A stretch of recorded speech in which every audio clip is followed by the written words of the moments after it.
A good deal has been said and written about the Hope and Light Orphanage, also known as the Gore Orphanage. The spiritual stuff is something I find annoying. It's okay if you're a teenager.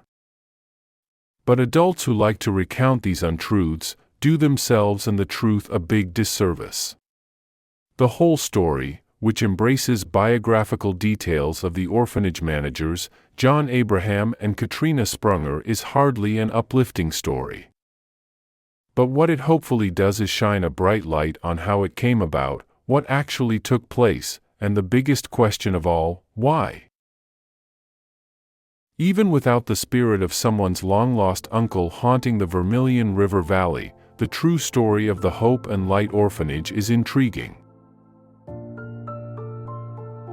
Every autumn, when the wind turns a little brisk and the leaves begin to turn, various persons gather and in anxious whispers speak of a place that only exists in their collective, but obviously fertile, imaginations. That place they call the Gore Orphanage. In truth, an orphanage certainly did exist along Gore Road near Birmingham, Ohio, but its real name was the Light and Hope Orphanage. It was not a single structure, but several. They were part of a large farm, 453 acres, overlooking the beautiful Vermilion River Valley, Swift's Hollow. There were both boys' and girls' dormitories on separate properties, a large barn, a small sawmill, an administrative building with a chapel as well as a print shop. And though the orphanage, like any organization, did experience some troubles over the years, e.g., a young boy was killed while sledding, and the print shop burned without insurance. However, the children were not seriously mistreated or made to suffer during their stay. Persons familiar with the urban legend regarding this orphanage may already be familiar with the names of Reverend Mr. and Mrs. Sprunger. They were responsible for the creation, management, and operation of the project they named the Light and Hope Orphanage. The children's home had been established in Bern, Indiana in 1893. Johann John Abraham Sprunger had been born in Bern, Switzerland on August 12, 1852. His wife, Katharina Katie Sprunger, was born in Adams County, Indiana on September 3, 1859. The couple married on February 15, 1880. They were, shockingly enough, first cousins. Note: the legal status of cousin marriage varies considerably from one U.S. state to another, ranging from being legal in some states to being a criminal offense in others. It may surprise one to learn that it is currently illegal or largely illegal in 31 states and legal or largely legal in 19. In any case, together they had 4 children, 1 girl and 3 boys. A daughter, Hilamonda, was born in December of 1880, but died at the age of 6 in July of 1887. The boys, Edmund, was born in Bern in February of 1884 and died at birth. Another boy they named Salem was born in Bern in April 1891. He only lived a bit over a year. And another infant boy was born in Bern, Switzerland in 1890. He lived less than 1 month. In his younger days, Mr. Sprunger was a very successful and wealthy Bern businessman. They first settled in Wayne County in Ohio, but eventually settled on a farm just outside of the Bern settlement. Sprunger family was a large Mennonite family with 8 children. They had 4 boys and 4 girls. It was customary at that time, at least among the Mennonite families, that sons like John should work for their fathers until their 21st birthday. Now, young John was an industrious, hard-working, and very, very ambitious guy.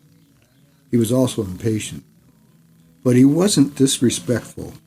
As a result, he bought the time he owed his dad for $100 and went to work for himself. In 1875, the ambitious 23-year-old started a hardware store and opened a warehouse in Bern. And over the next decade, he opened a dry goods store, a grocery store, a sawmill, planing mill, a grain mill, a cane mill, and a harrow factory. It was quite an empire, especially for such a young guy.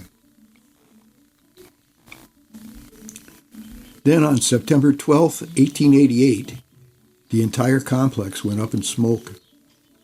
The loss was estimated to be around $25,000, and to the best that I could find, that would be around $8 million today. That sounds a little high, but that's what I found.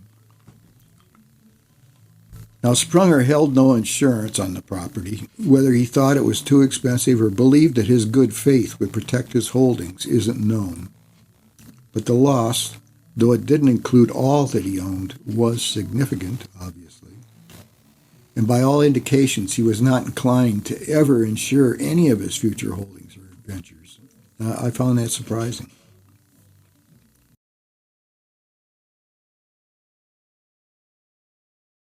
Editorializing just for a moment, I would say that this shortcoming emphasizes a rather reckless faith, but a faith nonetheless that both he and his wife alone believed in and practiced.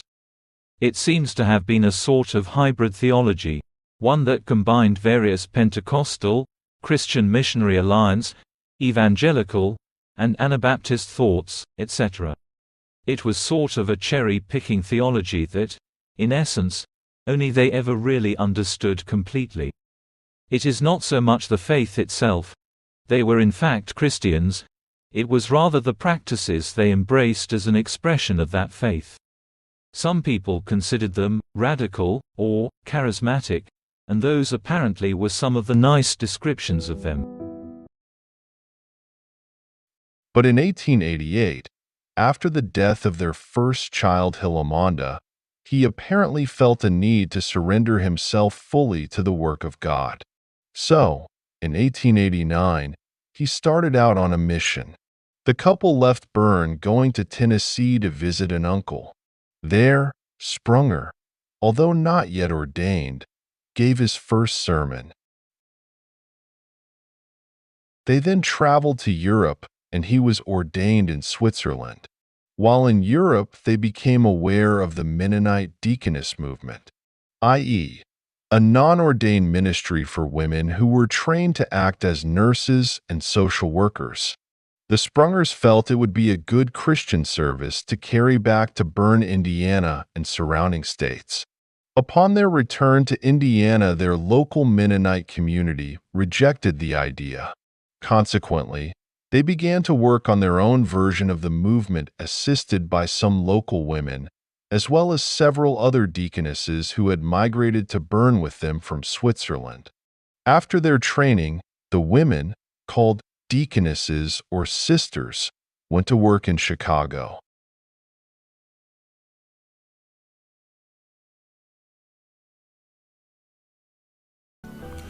But being involved in a deaconess movement is important to the entire story here. The deaconesses were social workers. It was a non-ordained ministry for women who were trained to act as nurses and social workers. And the Sprungers felt it would be a good Christian service to carry back to Bern, Indiana, and surrounding states. So going back, they brought that with them. The problem was that the Mennonite community rejected it when they got back. It didn't go well. Consequently, they began to work on their own version of the deaconess movement in the United States, assisted by some local women who were trained by the deaconesses that came from Switzerland with them.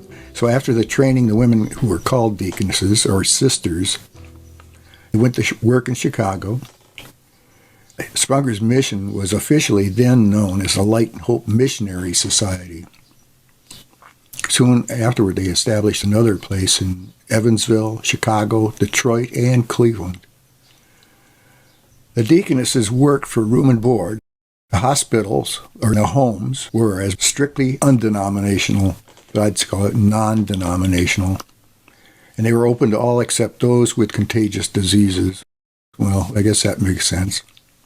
We turned nobody away, he said. And the treatment didn't depend on one's ability to pay. The Chicago institution was supposed to underwrite any financial shortcomings, and they carried no insurance, as I've mentioned before. Unfortunately, things did not always go well, and the Cleveland home on Jennings Road was destroyed in a tragic fire on February 1st, 1895, and 4 people were killed in that fire. Actually, in the beginning, the initial mission of the society was not operating an orphanage. The orphanage was simply a byproduct of a larger hospital mission. Early on in the Chicago mission, patrons began asking the society to care for their children. So what happened was on April 1st, 1893, the Light Hope Orphanage was formally established in Bern, but in time the scope of the original mission proved to be too much for Sprunger. All these hospitals and stuff, and one by one they closed. After the hospitals closed, the orphanage became the primary focus of Sprunger's mission and the society.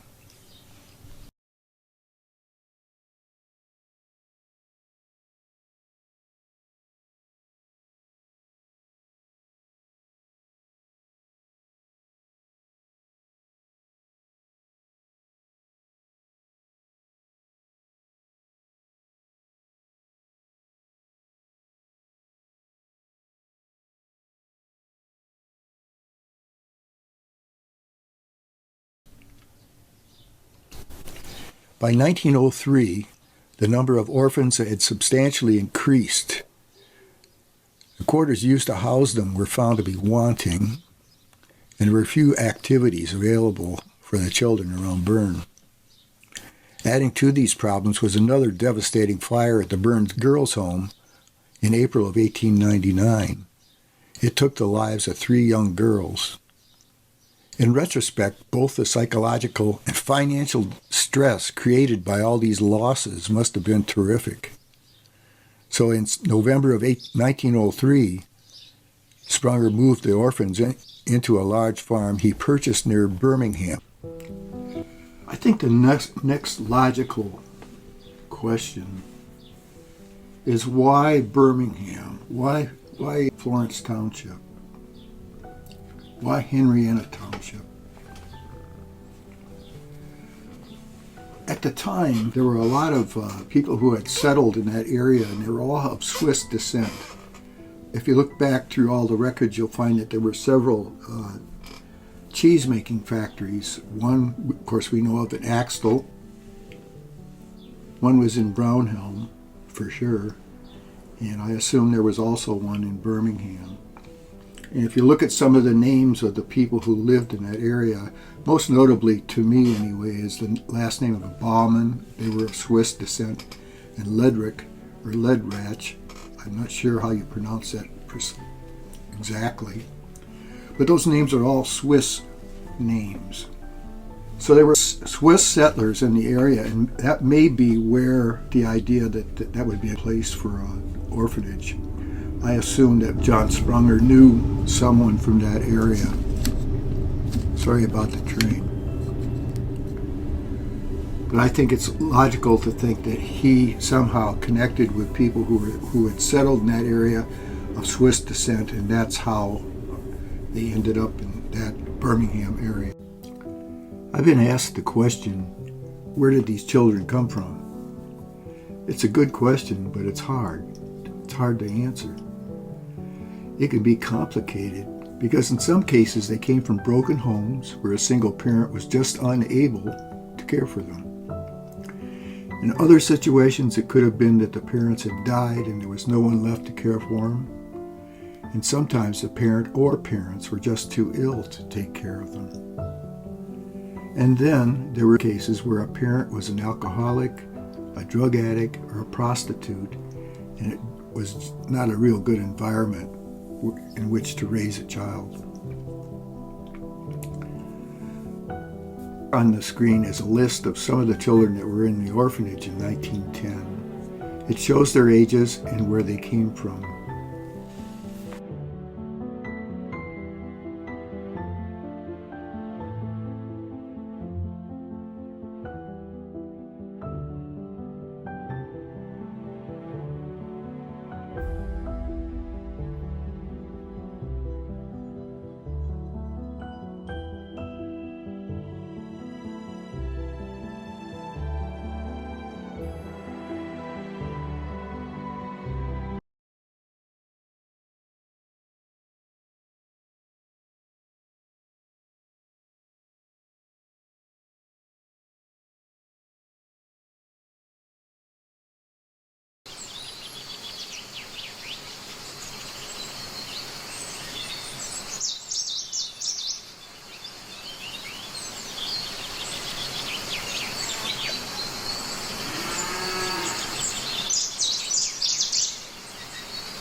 (1898), Bern, Indiana. Ida's story. It was Benny Sutliff's 5th birthday. He rose early to meet the day with only the greatest of expectations. His mother had divorced his father a year or two before and was about to remarry. He hurried through his morning rituals of washing his face and hands, dressing in his threadbare dungarees and faded wool shirt, and ran down the stairs. His older brother John had promised him that today he could ride Old Brownie, their shaggy horse, and he had spent a sleepless night in anticipation of the event. Downstairs his mother waited nervously in the bare kitchen for him. The time had come to tell the boy. Her youngest daughter, Ruby, was dressed ready to leave. And when Benny entered the room, little Ruby rushed to him with tears welling in her eyes, crying out, "Tell Mama we can't go today." And there was a momentary silence in the room. "I can't go today, Mom, I can't. John is going to let me ride the horse. I'm all growed up." "Oh no, Mom. We'll be good.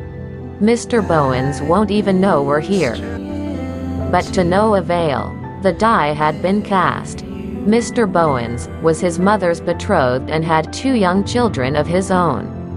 He was not a wealthy man. Benny's mother had 10 children in all, and while the 8 oldest children had moved west to California and Nevada, the prospect of having 4 children to raise was more than Mr. Bowens could handle.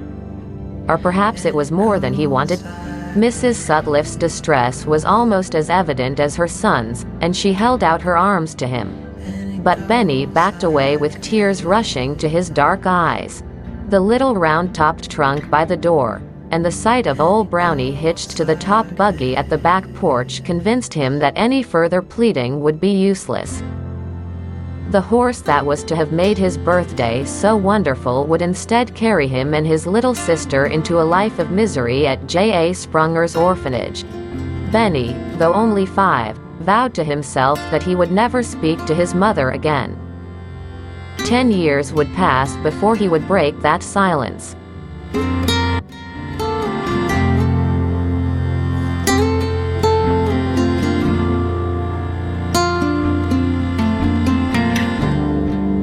And it goes like this.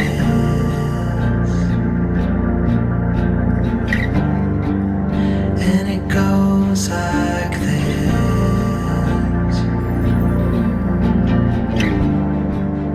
And it goes like this.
The Vermilion News, Trouble Over Guardian.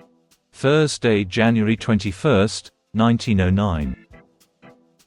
Last Thanksgiving, Bernie Sutcliffe, who had been at the Light and Hope Orphanage for 7 years, left the institution without leave and came to Vermilion. He took up residence at Peter Hahn's, where he is now. The people at the home have endeavored to locate him, but until lately have been unable to do so.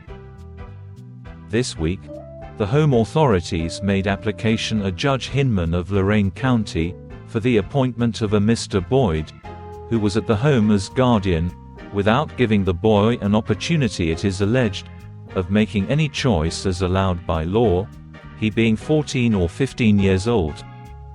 Several Vermilion people went to Elyria Wednesday, but the judge firmly refused to give them any satisfaction, other than to advise them that the guardian whom he appointed would do well to leave the boy with Mr. Hahn, as it is a good home.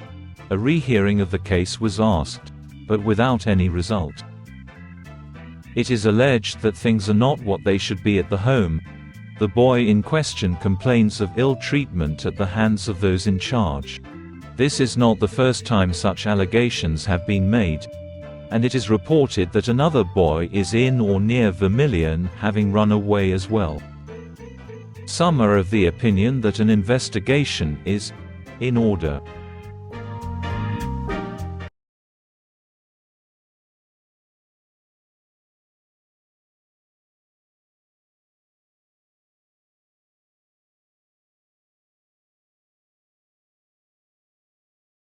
In the hearing investigating the orphanage, a 16-year-old boy named Tom Baker, who had recently left the home, testified that he had been treated harshly. The food they had to eat consisted of the heads and lungs of cows. He said they rarely had butter or sugar, and also claimed to have been beaten by Reverend Sprunger and other overseers. A young guy named Charles Welty from Cleveland, who had formerly lived at the home, testified that it was all the opposite of that. He claimed that it was a good home, a good place to live. Others intimated that Charles got special treatment since he was an overseer in the last part of his stay at the home. A resident of Henrietta Township, Peter Fyback, stated that some of the boys were incorrigible. Several of the boys had upset his sap buckets, and they had been thrashed for it. The humane officer for the county pointed out that Mr. Fyback was not an overly popular person in the community. A Mr. John Mueller also worked on the farm. He said that the comfort of the children was properly provided. A few days later, Mrs. Sprunger testified. She said the children had butter nearly every day. This had increased, she admitted, after the neighbors had complained about their lack of butter. The children were served ham, bacon, tongue, and hash. 3 years earlier, heads and lungs of cattle had been served to both the staff and children. Corn was boiled before it was dried. It was boiled in the same big kettle that was used for steaming laundry. The kettle was thoroughly cleaned before the corn was boiled. Mrs. Sprunger, who had supervision of over 90 children, was not sure when they had last been served eggs. Several of the youngsters had at one time been afflicted with sore eyes. One girl was taken to a doctor, and the medicine prescribed was used on other children as well. The children, according to Mrs. Sprunger, could trust the Lord for healing if they chose. Mrs. Sprunger testified that she had seen many healings of children by the Lord in the last 18 years. The girls bathed in water collected from the roof and put into a tank in the house. Lice had come into the home on donated clothing, and it had been extremely hard to get rid of them. Later, Mary Smith, a cook at the boys' home, said the boys had not had eggs for some months, but she didn't know why. She also didn't have any idea why butter had been scarce for the whole year before. Several orphans were questioned regarding their schooling. It was noted that some of the children worked for neighboring farmers, and that the money they earned was turned over to the home. Miss Griswold, who had earlier been a teacher at the home, testified that the children had attended school on an irregular basis. As noted earlier, the girls' home was down a long lane on what had been another farm. There was a big strawberry patch nearby, and they picked many quarts of berries each year. There were 4 large pine trees near the boys' home, and the boys loved playing with the pine cones. At Christmas, there was a large tree with candles on it. Every child received a bag of candy and thought it a wonderful Christmas. The grave of little Hillegonda Sprunger, the only daughter of J.A. and Katie, was near the boys' home, and Ma Sprunger, as the children called her, always took special care of the grave. In 1916, Mrs. Sprunger had the body moved to the cemetery in Bern. At the end of the hearing, Mr. Sprunger was told by Judge Hinman that many things needed to be fixed at the home, especially those things concerning cleanliness and comfort.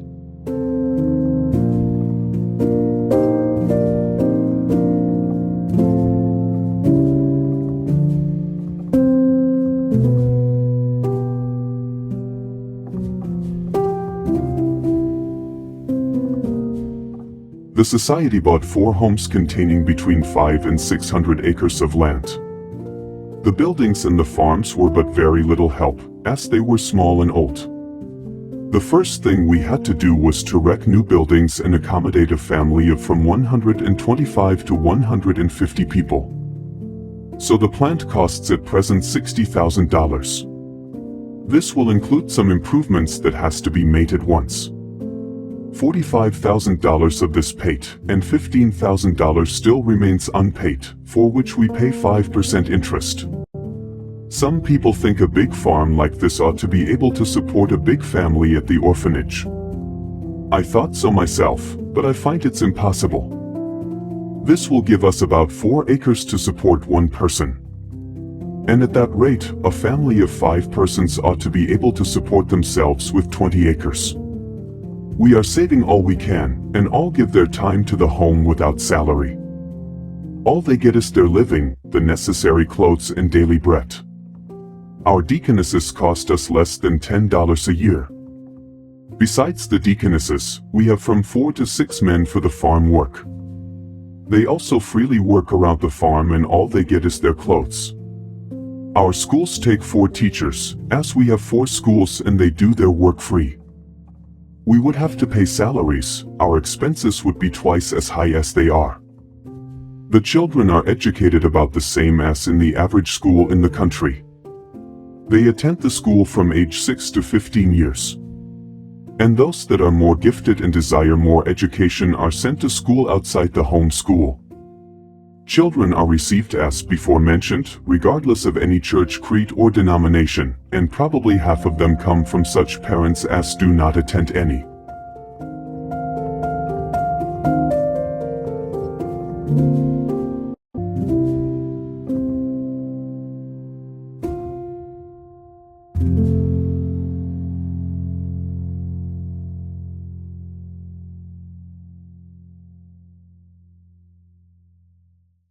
But there were some good times, whether working in the fields or in the barn with the animals. The boys were boys, and excuse the pun, were known to horse around. The girls picked strawberries in season and helped clean and mend clothing. And after work on hot summer days, the children were allowed to swim and play in the river. In winter, there were sleigh rides mixed with an occasional snowball fight or two. But nobody likes to be in an orphanage, and there were times to be bitter and angry, always hoping for a fine life outside the place. So it was hardly an ideal place to live.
But in time, things did not go well. The property incurred a large debt, and things got worse following the financial panic of 1907. By that time, the facilities had become, according to testimony of the children who lived there, in sore need of improvement. The health and educational needs of the youngsters were being neglected at times, and during all this Reverend Sprunger's health began to decline. Following a series of strokes, he died there on September 28, 1911. After his death, the Friends Church of Cleveland assumed responsibility for the operation of the orphanage, and Mrs. Sprunger returned to Bern with several of her charges. Her daughters, Hilamanda's, remains were also returned to Indiana and placed in the family plot near her father, Reverend Sprunger. Katerina died of cancer on April 4th in 1934 and was placed to rest beside them. To be candid, the urban legend regarding the orphanage actually pales in comparison to the truth. It had been a substantial undertaking requiring substantial attention. Shortly before his death, Reverend Sprunger wrote to a friend, "I have in my work troubled with unnecessary things, and I left off from the way of faith. I went in self-work in place of trusting God." The bogus orphanage story has indeed become legend, but the real story, however disappointing and less dramatic it may be to many, is very much a human one. A genuine struggle for both light and hope.